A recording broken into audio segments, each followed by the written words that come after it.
क्या आपने कभी खुद से यह सवाल पूछा है कि मैं इतना मेहनत करता हूं, फिर भी पैसे क्यों नहीं टिकते? सुबह से रात तक की भाग दौड़, हर महीने की सैलरी आती है और फिर ऐसे गायब हो जाती है जैसे रेत मुट्ठी से फिसल जाती हो। किराया, बिल, जरूरी खर्च, और जब कभी अपने किसी सपने की तरफ एक छोटा सा कदम बढ़ाने की हिम्मत करो तो जेब में कुछ नहीं मिलता। ये कहानी सिर्फ आपकी नहीं है, लाखों लोग इसी दर्द से गुजर रहे हैं। लेकिन शायद गलती किस्मत की नहीं, हमारी सोच और उस सिस्टम की है जिसमें हमें बस मेहनत करना सिखाया गया, पर यह नहीं सिखाया गया कि पैसे को समझना भी एक कला है।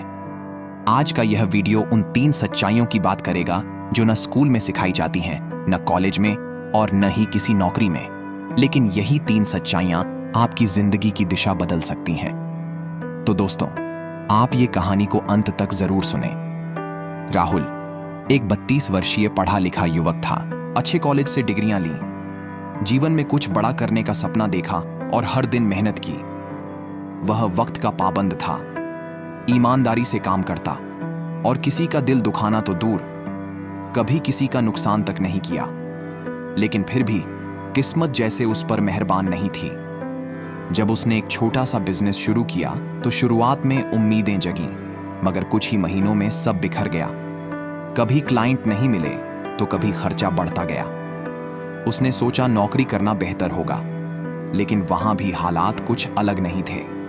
जितनी भी नौकरियां की, सैलरी इतनी कम थी कि घर का किराया, खाना, बिजली पानी जैसे खर्चों के बाद हाथ में कुछ नहीं बचता था। और जो थोड़ा बहुत बचता भी, वह या तो किसी इमरजेंसी में चला जाता या फिर दोस्तों और परिवार की जिम्मेदारियों में। कई बार राहुल के हाथ में थोड़े पैसे आते भी थे, मगर वो टिकते नहीं थे। ऐसा लगता जैसे पैसा उसकी जेब में रुकने से डरता हो। कभी किसी की मदद करनी पड़ती, कभी कोई पारिवारिक परेशानी आ जाती।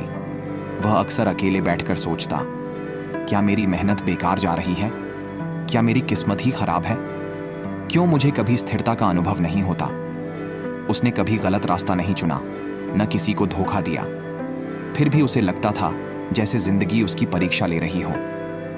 यह सब सोच सोचकर वह टूटने लगा था, लेकिन हार मानना उसकी फितरत में नहीं था।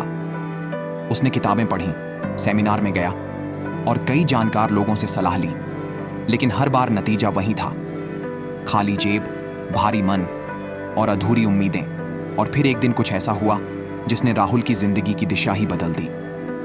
एक सुनसान दोपहर को वह एक पुराने मंदिर के पास से गुजर रहा था, जहां उसे एक सामान्य से दिखने वाले बाबा मिले। आंखों में गहराई, चेहरे पर शांति और मुस्कान में रहस्य। राहुल को उस बाबा में कुछ ऐसा अनुभव हुआ जो उसने आज तक किसी में नहीं देखा था, जैसे उसके भीतर कोई हलचल रुक गई हो। वहीं से उसकी सोच बदलने वाली थी। उस दिन के बाद राहुल के एक पुराने दोस्त ने भी उससे कहा कि शहर से दूर एक गांव में बाबा अनिरुद्ध आनंद जी रहते हैं। कोई साधारण साधु नहीं, बल्कि ऐसे मार्गदर्शक जो जीवन की सबसे जटिल समस्याओं का समाधान बहुत सहजता से समझा देते हैं। राहुल के दिल में जैसे ही उम्मीद की एक हल्की सी किरण जगी, उसने ठान लिया कि अब वह किसी मीठी बातों से बहलाने वाले व्यक्ति की तलाश नहीं करेगा।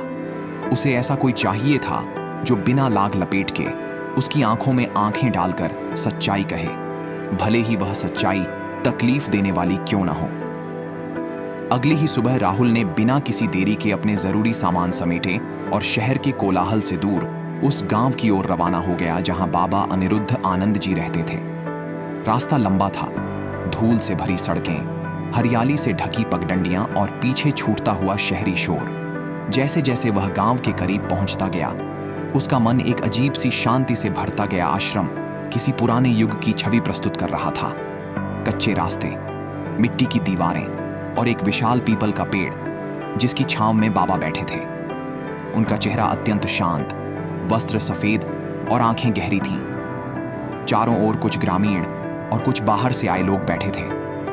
कोई प्रश्न पूछ रहा था, कोई उत्तर सुन रहा था और कोई बस उन्हें निहार रहा था। पूरा वातावरण मंदिर से भी अधिक पवित्र प्रतीत हो रहा था। राहुल कुछ क्षण दूर से बाबा को देखता रहा। उनकी आंखों में ऐसा ठहराव था जैसे वे संसार के हर प्रश्न का उत्तर जानते हों। उसे यकीन हो गया कि यही वह स्थान है जहां से उसकी असली यात्रा आरंभ होगी। वह धीरे धीरे बाबा के पास गया और बिना एक पल गंवाए श्रद्धा से उनके चरणों में झुक गया।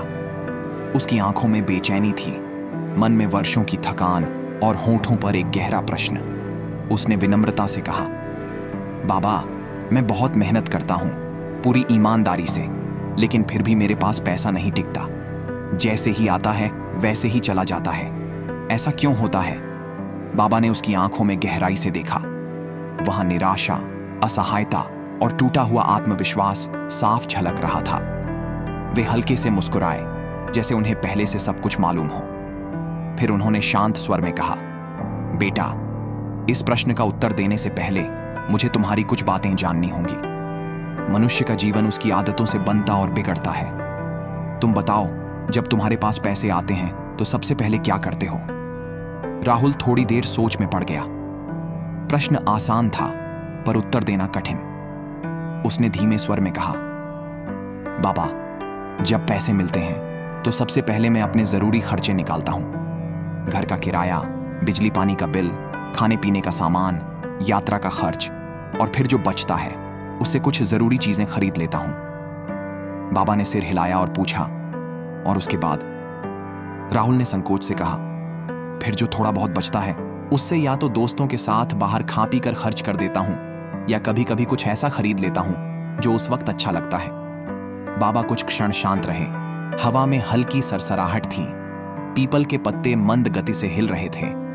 फिर उन्होंने गंभीरता से कहा, समस्या तेरे भाग्य में नहीं है बेटा, तेरी आदतों में है। फिर उन्होंने एक और प्रश्न किया, जब तुम पैसे खर्च करते हो तो उस समय तुम्हारी सोच कैसी होती है? राहुल थोड़ा उलझ गया। मतलब बाबा? बाबा मुस्कुराए, पर उनकी मुस्कान में एक गूढ़ प्रश्न छिपा था। उन्होंने कहा, मतलब यह बेटा कि जब तुम पैसे खर्च करते हो तो क्या तुम्हें लगता है कि ये पैसे वापस आएंगे? क्या तुम्हें लगता है कि पैसा अनंत है, या बस जितना है अभी खर्च कर दो? राहुल चुप हो गया। उसका सिर थोड़ा झुक गया, क्योंकि उसने ये बात कभी खुद से पूछी ही नहीं थी। बाबा ने उसकी चुप्पी को समझ लिया, और फिर अपनी बात को आगे बढ़ाते हुए बाबा ने पास रखा हुआ एक पीतल का छोटा कटोरा उठाया। उन्होंने एक शिष्य को इशारे से बुलाया और उसमें कुएं का पानी भरवाया। फिर बाबा वह कटोरा लेकर राहुल की ओर बढ़े और बोले, इस कटोरे को पकड़ो, जैसे अभी बैठे हों वैसे ही बैठकर इसे दोनों हाथों में थाम लो। राहुल ने कटोरा ले लिया।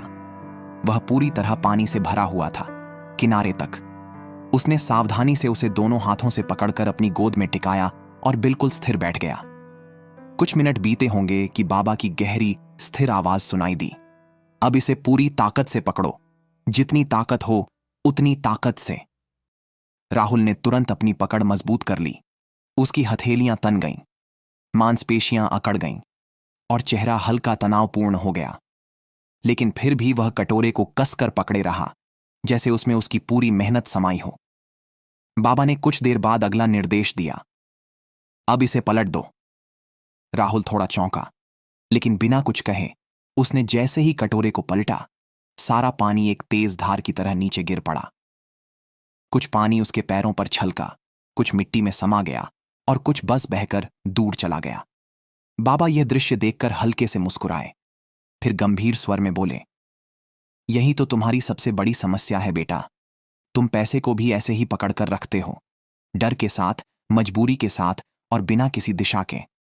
जैसे तुमने इस पानी को पकड़ा, वैसे ही तुम पैसे को थामे रखते हो। लेकिन क्या हुआ? जैसे ही हलचल हुई, सारा पानी बह गया। बाबा ने अपनी उंगलियों से मिट्टी की ओर इशारा करते हुए कहा, पैसा भी पानी की तरह है। अगर तुम उसे बहने की सही दिशा नहीं दोगे, उसे सोच समझकर नहीं चलाओगे, तो वह या तो बर्बाद हो जाएगा या गायब हो जाएगा। लेकिन अगर तुम उसे सहेज कर, विवेक और योजना से सही स्थान पर लगाओ, तो वह न सिर्फ टिकेगा बल्कि धीरे धीरे बढ़ेगा भी। राहुल का सिर अब झुका हुआ था। उसकी आंखों में अब वह घमंड नहीं था जो अक्सर किसी मेहनती इंसान में होता है कि मेहनत ही सब कुछ है। अब वहां विनम्रता थी, गहराई थी और आत्मचिंतन का सन्नाटा। उसे पहली बार अपने भीतर झांक कर महसूस हुआ कि गलती नसीब या मेहनत में नहीं थी, वह पैसे को सही ढंग से समझने और संभालने के तरीके में थी। बाबा ने अब अपनी आवाज में थोड़ा दृढ़ता लाते हुए कहा, सुनो बेटा, पैसा सिर्फ मेहनत से नहीं आता। हां, मेहनत जरूरी है, लेकिन उतनी ही जरूरी है बुद्धिमानी और प्रबंधन।